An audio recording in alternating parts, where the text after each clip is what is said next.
हाँ जी, कैसे हो? ठीक हो? चलिए शुरू करते हैं ना, बिना टाइम वेस्ट किए। तो अपन पढ़ रहे हैं राजस्थान के संत संप्रदाय, और आज अपन पढ़ने वाले हैं संत मावजी के बारे में। संत मावजी सगुण भक्ति, ठीक है। भक्ति का कौन सा स्वरूप है? सगुण भक्ति, है ना। तो भक्ति का सगुण स्वरूप है, उनके अनुयायी थे या फिर उनको फॉलो किया था इन्होंने। तो कौन से संत है? ये सगुण संत है, ना कि ये निर्गुणी संत है, ठीक है। अपने को ध्यान रखना है। संत मावजी का अगर जन्म से संबंधित अगर अपन बात करें तो इनका जन्म हुआ था सावला ग्राम। कहाँ पड़ता है ये? डूंगरपुर। सावला ग्राम या फिर सावला गांव कहाँ पड़ता है? ये डूंगरपुर में पड़ता है। कौन सी भक्ति को फॉलो करते? तो ये थे सगुण भक्ति को, ठीक है। मावजी सगुण भक्ति से संबंधित है, आपको ध्यान रखना है, ठीक है। जन्म कब हुआ था? 1714 ईस्वी में, ठीक है। कहाँ पर हुआ था? सावला गांव डूंगरपुर में। कौन से परिवार में हुआ था? तो ये हुआ था ब्राह्मण परिवार में, ठीक है।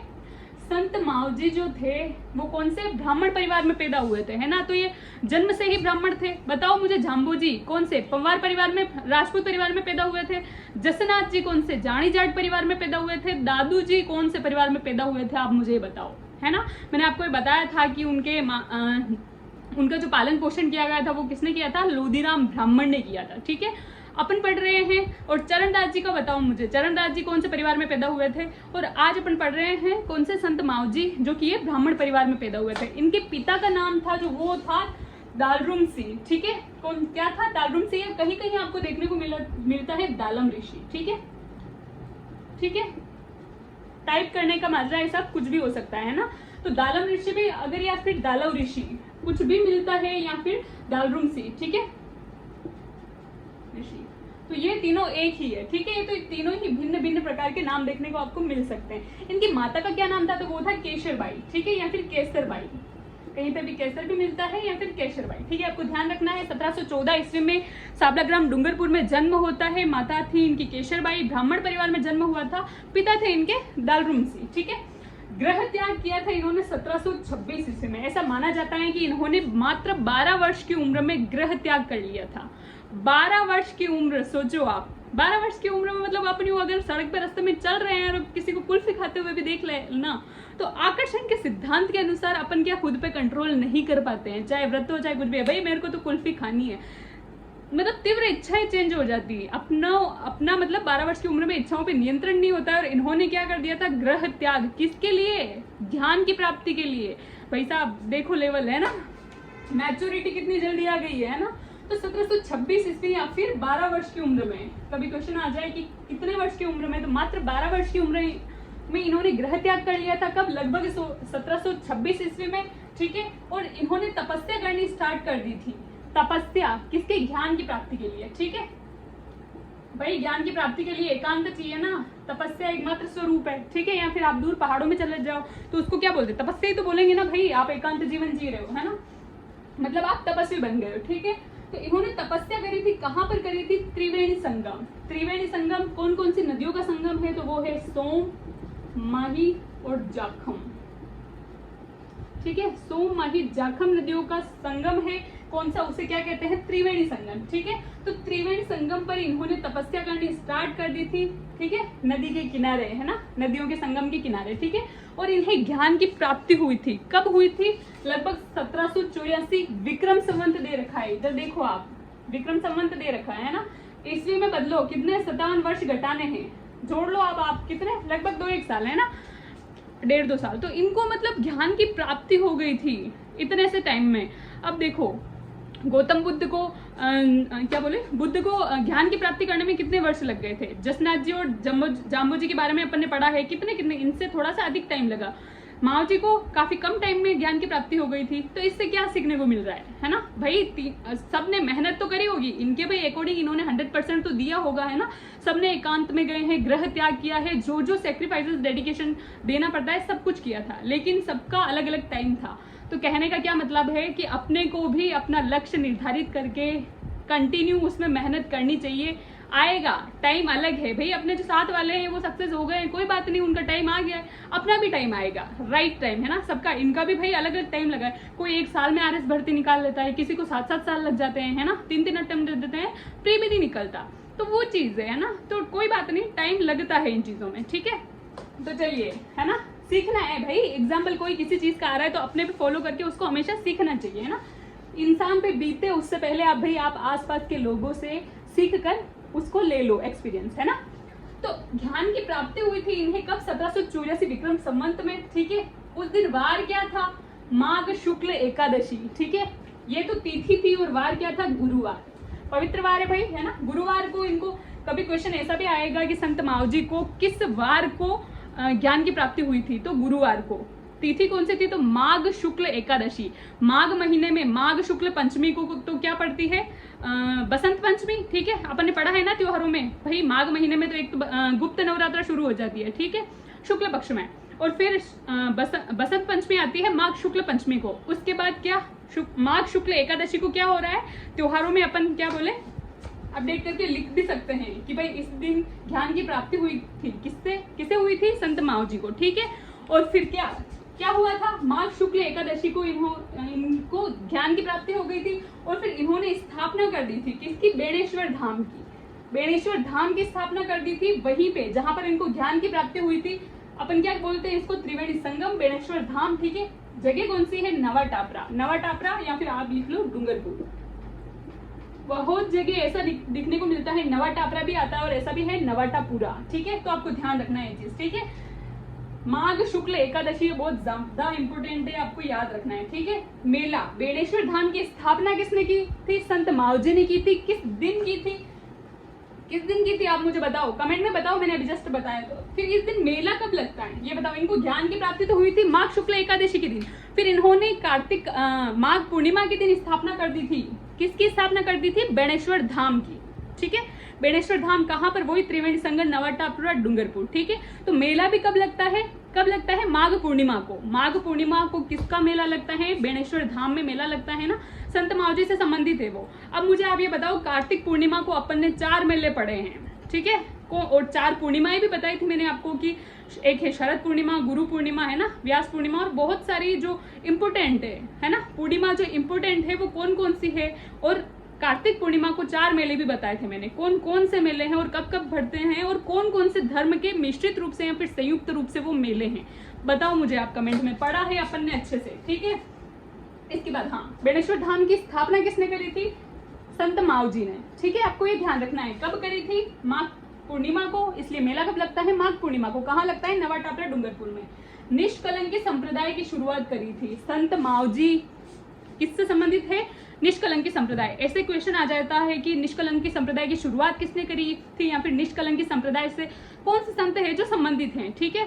तो कौन है? संत मावजी। निष्कलंकी संप्रदाय, निष्कलंक मतलब कि पवित्र, बिल्कुल पाप रहित, है ना, निष्कलंक, जिस पर कोई कलंक ही नहीं है, ठीक है। तो निष्कलंकी संप्रदाय की शुरुआत किसने करी थी? तो वो संत मावजी ने करी थी। ये भगवान कृष्ण की पूजा करते थे, किस रूप में? निष्कलंकी रूप में, ठीक है। निष्कलंकी मतलब भाई मेरे तो जो कृष्ण है वो बहुत पवित्र है, बिल्कुल एक कलंक, इतना सा भी दाग नहीं है मेरे कृष्ण पे, ठीक है। तो श्री कृष्ण की भी ये पूजा किया करते थे भाई। आप अब ये देखो, ये तो पूजा करते थे कृष्ण भगवान की, लेकिन इनके जो अनुयायी हुए बाद में, तो वो इन्हें किसका रूप मानते थे? भगवान विष्णु का अवतार मानते थे, ठीक है। आपको ये चीज ध्यान रखनी है कि ये खुद तो किसकी पूजा करते थे? भगवान कृष्ण की, लेकिन इनके अनुयायी जो इनको मानते थे वो किसका अवतार मानते थे? वो विष्णु भगवान का अवतार मानते थे, ठीक है। अपन आगे पढ़ रहे हैं तो सिर्फ आपको ये ध्यान रखना है, ठीक है। कपड़े होते हैं इनके सफेद रंग के, ठीक है। सफेद रंग के कपड़े किसके हैं? संत मावजी से संबंधित। संत मावजी के अनुयायी जो है ना, कौन से कलर के कपड़े पहनते हैं? वो सफेद रंग के कपड़े पहनते हैं। चरणदास जी के कौन से कपड़े बताए थे मैंने, और जसनाती संप्रदाय के कौन से कपड़े बताए थे मैंने। रंग, कपड़ों का रंग आपको ध्यान रखना है, ठीक है। उनके जो धर्म होता है या फिर संप्रदाय होता है उसका प्रतीक होते हैं, ठीक है। तो इसलिए क्वेश्चन कहीं से भी आ सकता है, आपको ध्यान रखना है।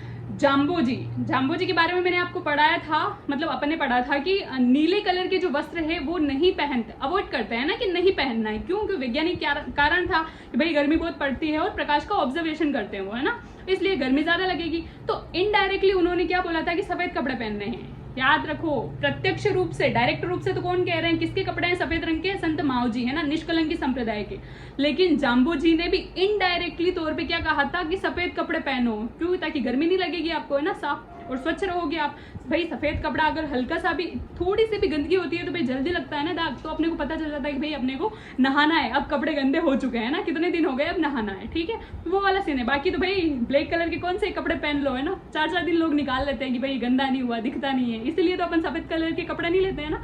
तो ध्यान रखना है, प्रत्यक्ष रूप से तो किसके हैं कपड़े सफ़ेद, संत मावजी के, निष्कलंकी संप्रदाय के। और जाम्बोजी ने अप्रत्यक्ष रूप से, इनडायरेक्टली रूप से क्या कहा था, इनडायरेक्टली वे में कहा था कि सफेद कपड़े पहनो, ठीक है, और नीले कलर के वस्त्रों का क्या किया था, विरोध किया था कि इनको नहीं पहनना है, ठीक है। अभिवादन वाक्य है इनका जय महाराज। जैसे कि अपन लोग हिंदू लोग कई मिलते हैं तो भाई जय श्री कृष्णा, है ना, राम राम सा, है ना, हरिओम, कुछ भी बोलते हैं ना। जैसे कि जैन लोग बोलते हैं जय जिनेन्द्र, है ना, मुस्लिम क्या बोलते हैं सलाम वालेकुम, है ना, और दादूपंथी क्या बोलते थे, दादूराम सत्यराम, है ना, क्या बोलते थे, दादूराम सत्यराम। वैसे ही जो संत मावजी के या फिर निष्कलंकी संप्रदाय के जो अनुयायी होते थे, फिर अनुयायी है वो क्या बोलते हैं जब भी एक दूसरे से वो कनेक्ट करते हैं या फिर एक दूसरे से मिलते हैं, क्या बोलते हैं, जय महाराज, ठीक है, आपको ध्यान रखना है। अभिवादन वाक्य बहुत इंपॉर्टेंट है, ये आपको ध्यान रखना है, ठीक है। इसके बाद है अनुयायी इन्हें भगवान विष्णु का कल की अवतार मानते हैं। मैंने बताया आपको कि संत मावजी स्वयं तो किसकी पूजा करते थे, भगवान कृष्ण की, लेकिन इनके अनुयायी इन्हें भगवान विष्णु का अवतार मानते थे, वो भी कौन सा, 10वां अवतार, वो भी 10वां कौन सा अवतार है, भगवान विष्णु का। अपन ने मंदिरों में पढ़ा है भगवान विष्णु का मंदिर, ठीक है, कल की अवतार माना गया है, 10वां अवतार, ठीक है। कब होगा, वो कलयुग में होगा, ठीक है। अपन ने ये भी पढ़ा है कि जो 7 चिरंजीवी हैं, बाकी जो काल हुए हैं ना, जैसे कि त्रेता युग, सतयुग, है ना, तो उनमें क्या हुआ है कि भगवान ने जो राक्षस वगैरह हुए थे, जब पाप बढ़ गया था धरती पे, तो उनका संहार करने के लिए अकेले ही काफी थे। लेकिन ऐसा बताया जाता है ये जो 7 चिरंजीवी है, 7 चिरंजीवियों के नाम भी अपन ने पढ़े थे कि इनको मतलब ये इसलिए जीवित हैं, अभी भी तपस्या कर रहे हैं कि जब कलयुग में अति घोर पाप बढ़ जाएगा, है ना, घोर पाप बढ़ जाएगा, तब भगवान कल के अवतार लेंगे, ठीक है, कल के अवतार लेंगे भगवान विष्णु, और तब क्या पापों का और उन दुष्टों का संहार करेंगे। तब ये क्या उनका साथ देने के लिए 7 चिरंजीव वहां पर उपस्थित रहेंगे, है ना, इसलिए यहाँ पर विद्यमान है, ठीक है। और हाँ, भगवान विष्णु का कल के अवतार कब होगा, कल के अवतार कौन सा अवतार है, 10वां अवतार है, कब होगा, कलयुग में। लेकिन इनके जो अनुयायी है, किनके, संत मावजी के, वो क्या मानते हैं कि भाई भगवान विष्णु का कलयुगी अवतार तो हो चुका है ना, और वो कौन है, 10वें कलयुगी अवतार, है ना, भगवान विष्णु के कौन है, वो संत मावजी हैं, है ना, कल के अवतार माना गया है ना, तो इनके अनुयायी मानते हैं ऐसा, ठीक है, सारे लोग नहीं मानते, आपको ध्यान रखना है।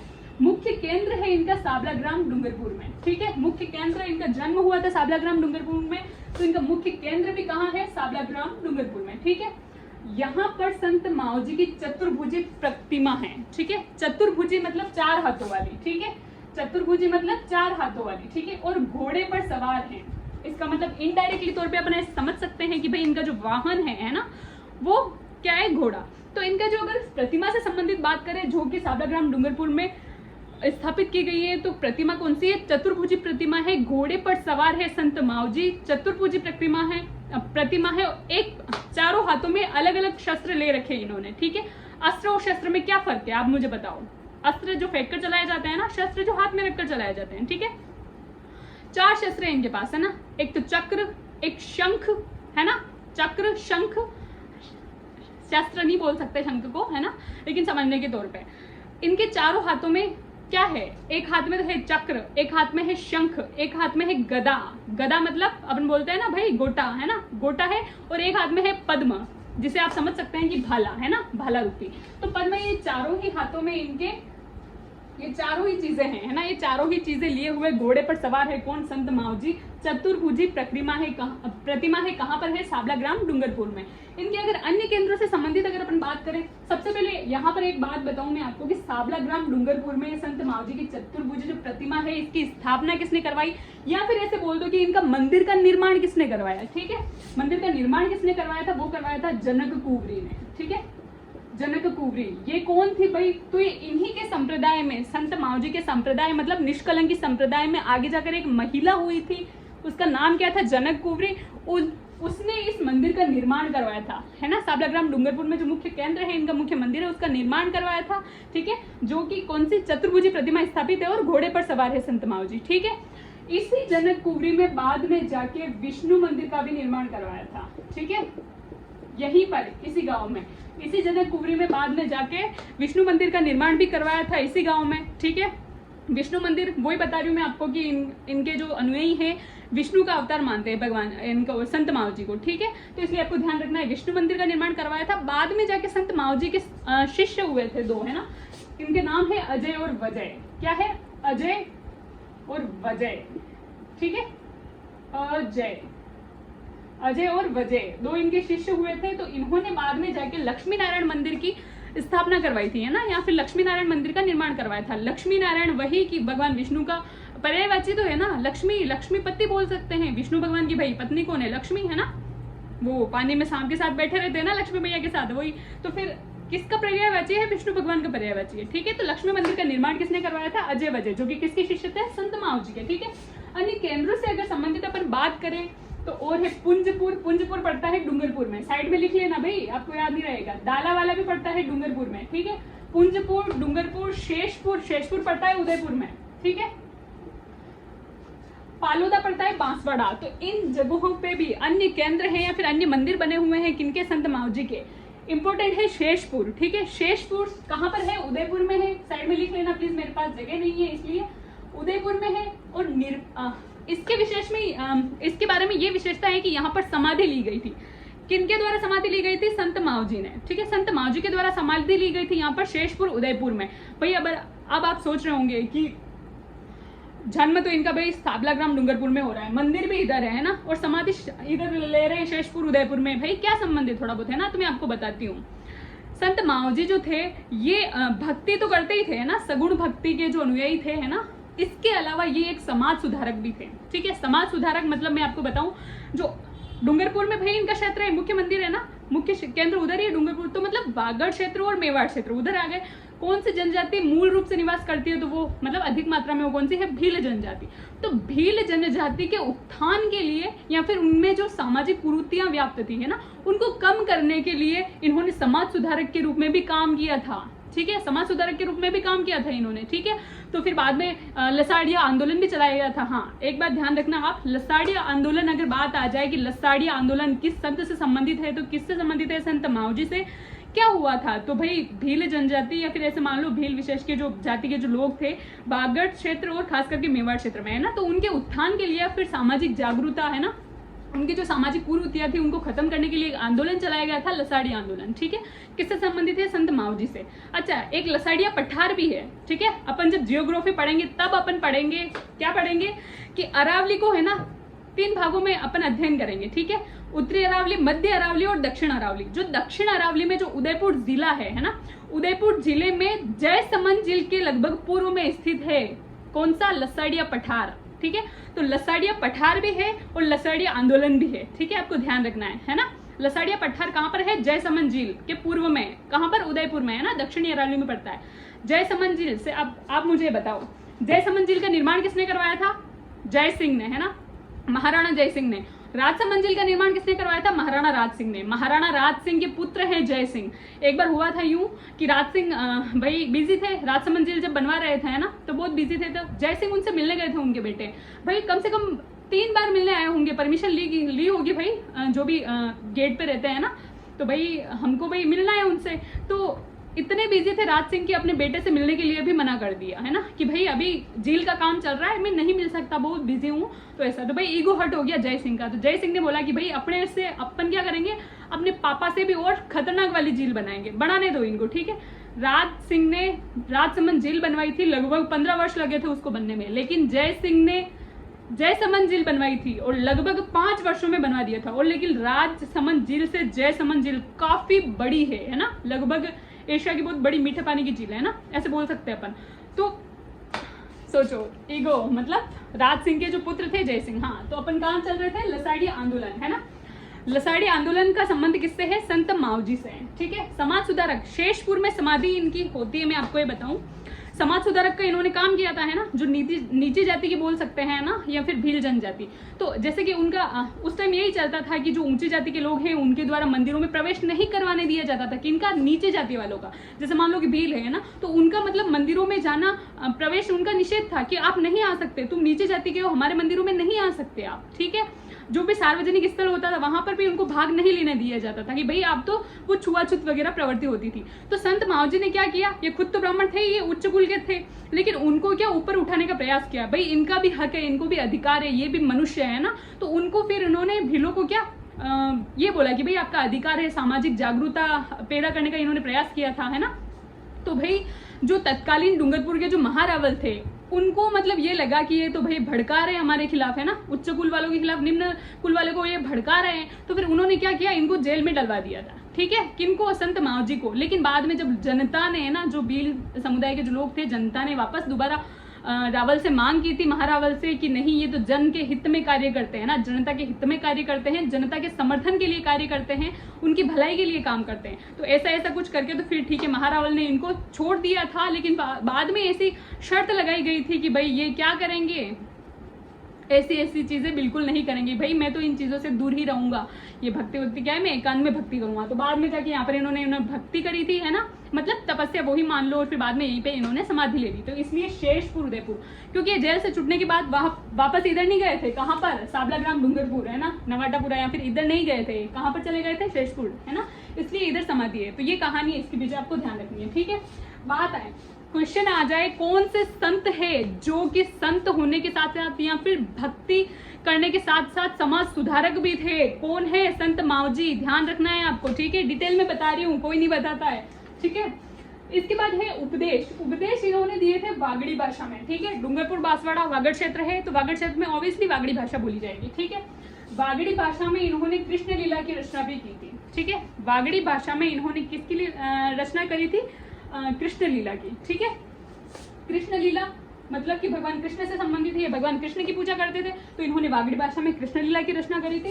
और बाद में इन्होंने रास लीला को भी महत्व दिया था, है ना, रास लीला, भाई भगवान कृष्ण से संबंधित है तो भगवान कृष्ण ने रास रचाते थे, है ना, रास रचाए है ना भगवान कृष्ण ने, तो रास लीला को भी इन्होंने बाद में क्या महत्व दिया था, कि इन्होंने संत मावजी ने, ठीक है।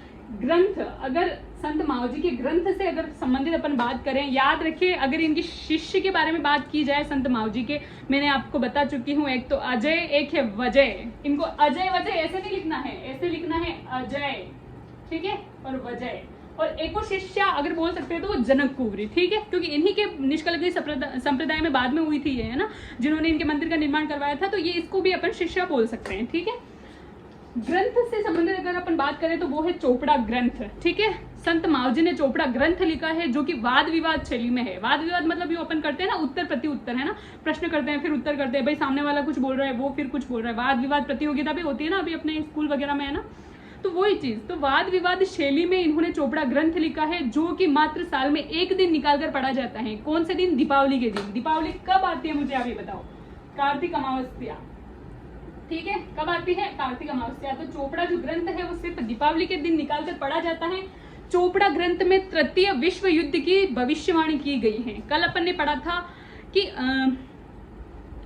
नादिर शाह के आक्रमण की जो भविष्यवाणी थी वो किसने करी थी, नादिर शाह ने आक्रमण किया था भारत पर 1739 ईस्वी में, या फिर ऐसे बोल दो कि नादिर शाह के या फिर विदेशी आक्रमण की भारत पर भविष्यवाणी किसने करी थी, तो वो करी थी चरणदास जी ने, संत, है ना, संत चरणदास जी ने। संत मावजी ने क्या करा था, तृतीय विश्व युद्ध की भविष्यवाणी करी थी। आपको ये चीज ध्यान रखनी है, ठीक है।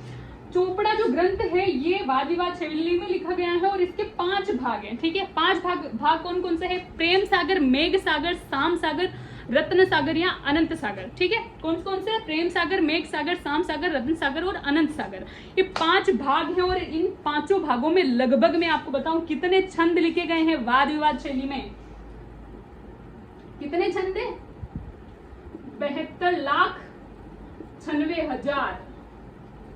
कितने हैं, 72 लाख, इधर नहीं दिख रहा, 72,96,000 छंद लिखे गए हैं लगभग। छंद मतलब अपन ऐसे बोल सकते हैं ना कि दोहे टाइप है ना, पद्य रूप जो होता है ना किसी का भी, जैसे कि कहानी का या फिर कुछ भी मान लो, किसी भी लेख का अगर पद्य रूप जो है उसे क्या बोल सकते हैं अपन, छंद। गद्य रूप तो होता है कहानी टाइप, पूरा अपन ऐसे लाइनें की लाइनें पढ़ते हैं, ठीक है। पद्य रूप होता है छंद टाइप में, ठीक है। और गद्य और पद्य का अगर मिश्रित रूप अगर पूछा जाए तो क्या है, हाँ ये क्वेश्चन एक और क्लियर कर लेती हूँ। गद्य और पद्य का अगर मिश्रित रूप पूछा जाए, अगर पूछा जाए कि संस्कृत भाषा में क्या कहलाता है, तो वो है चंपू। चंपू कहा जाता है गद्य और पद्य के मिश्रित रूप को। लेकिन अगर कहा जाए कि राजस्थानी भाषा में गद्य और पद्य का मिश्रित रूप क्या कहलाता है, तो वो कहलाता है वचनिका। ठीक है, बाद में जब अपन साहित्य पढ़ेंगे तब अपन पढ़ेंगे अचलदास खींचीरी वचनिका। ठीक है, शिवदास गार्डन ने लिखी थी, जग्गा खेड़िया ने लिखी थी वचनिका, राठौड़ रतन सिंह महेश दासोत्री। ठीक है, ये रतन सिंह जो हुए थे रतलाम के राठौड़ राजा थे, पहले जोधपुर के थे लेकिन बाद में यहाँ से कहाँ पर चले गए थे, रतलाम में। हिस्ट्री में बहुत अच्छे से अपन सारी कहानियां पढ़ेंगे, साहित्य में भी पढ़ेंगे। ठीक है, लेकिन क्या ध्यान रखना है आपको, राजस्थानी में अगर गद्य और पद्य का मिश्रित रूप पूछा जाए तो वचनिका, और संस्कृत में है तो फिर चंपू। ठीक है, ये चंपू वाला तो क्वेश्चन भी आया है, आपको ध्यान रखना है। ठीक है, इसके बाद कितने छंद है इसमें, लगभग कितने छंद है, 72,96,000। इसके बाद है लसाड़ी आंदोलन से संबंधित अपन ने बात कर ही ली। अजय वजह इनके शिष्य थे और रासलीला को इन्होंने महत्व दिया था। क्या छूट रहा है, कुछ नहीं छूट रहा है ना, सारी चीजें क्लियर कर ली है अपन ने। तो बस ठीक है, आज के लिए इतना ही। इन्होंने कौन सा निष्कलंकी संप्रदाय चलाया था। ठीक है, निष्कलंकी संप्रदाय की शुरुआत करी थी, सगुण भक्ति के अनुयायी थे। ठीक है, खुद भी। तो बस आज के लिए इतना ही, धन्यवाद।